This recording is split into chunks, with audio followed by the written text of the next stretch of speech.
kita bisa lihat otot-otot itu memiliki fungsi tertentu. Fungsi. Mungkin masih ingat ya, gerakan yang membuat sudut lebih kecil. Itu disebut sebagai gerakan fleksi. Ini adalah artikulus kubiti. Artikulus kubiti ini secara fisiologis dia akan sudutnya menyempit dengan gerakan ini regio antebrakii dan regio manus ini ke arah anterior kalau dalam posisi anatomi, sehingga sudut dari sendi ini akan lebih kecil. Yang itu disebut sebagai gerakan fleksi. Ini juga berlaku bagi otot-otot di regio antebrakii. Yang sebagian besar ini akan menggerakkan regio manus, termasuk jari-jari ini. Jadi jari-jari ini akan ketika menggenggam, artinya dia melakukan gerakan fleksi. Dan otot-otot yang membuat fleksi dari jari-jari tangan kita adalah disebut sebagai musculus flexor. Nah, tinggal yang difleksikan apa? Dalam hal ini yang difleksikan misalkan ibu jari. Ibu jari itu namanya pollex. Ya, jadi tinggal namanya flexor pollicis longus karena ada yang pendek. Ya. Dari satu struktur ini kita juga bisa tentukan nama penamaan yang lain, yaitu longus tadi.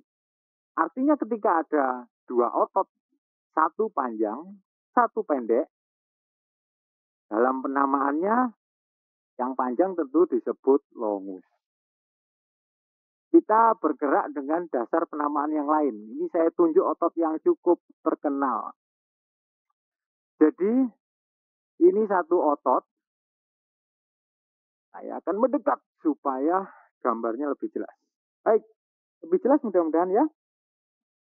Jadi ini satu otot. Tadi fungsinya untuk fleksi articulus kubiti.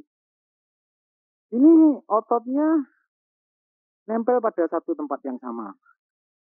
Disebut sebagai aponeurosis bicipitalis. Jadi otot ini punya satu tempat menempel di daerah distal yang disebut sebagai insersio. Sementara dia punya tempat menempel di daerah yang lebih fix, ada dua. Jadi semacam punya dua kepala. Dua kepala. Jadi satu kepala karena dia lebih panjang, nempelnya lebih profundus dari ini otot bentuknya khusus ini, deltoid ini. Profundus di sini namanya musculus biceps brachii. Jadi brachii-nya tadi menunjukkan lokasi. Kemudian karena ini yang panjang tadi disebut sebagai caput longum. Yang satu adalah caput brevis.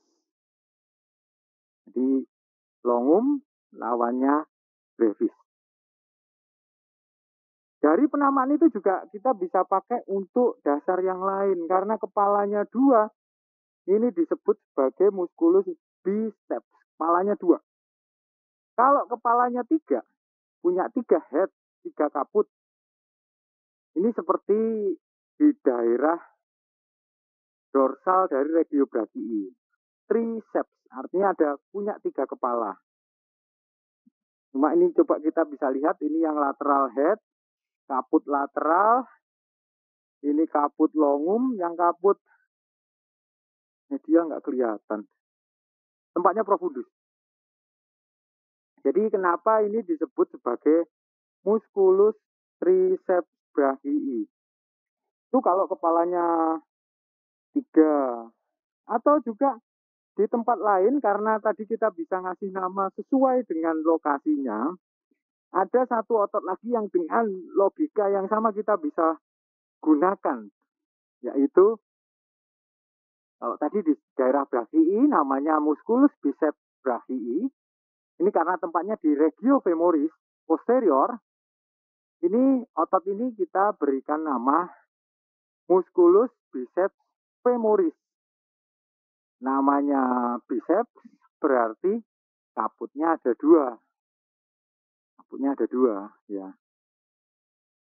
Kaputnya ada dua.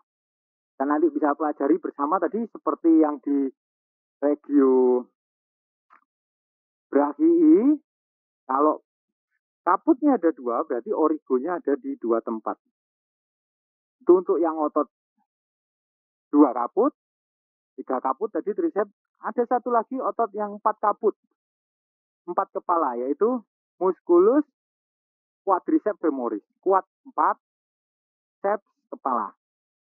Jadi semuanya berinsersio ke tulang ini, os patella. Kemudian melanjutkan diri jadi ligamentum patellae, kemudian dia nempel ketat kuat ke tuberositas tibia, yang berarti otot ini punya empat kepala, empat kaput yang disebut sebagai musculus quadriceps femoris. Ada empat otot besar yang bergabung. Yang pertama, musculus rectus femoris. Di sebelah lateral ada musculus vastus lateralis. Di sebelah medial ini ada musculus vastus medialis. Tuh, katanya ada empat. Yang satu, yang vastus intermedius, tempatnya lebih profundus. Itu yang disebut sebagai musculus quadriceps femoris.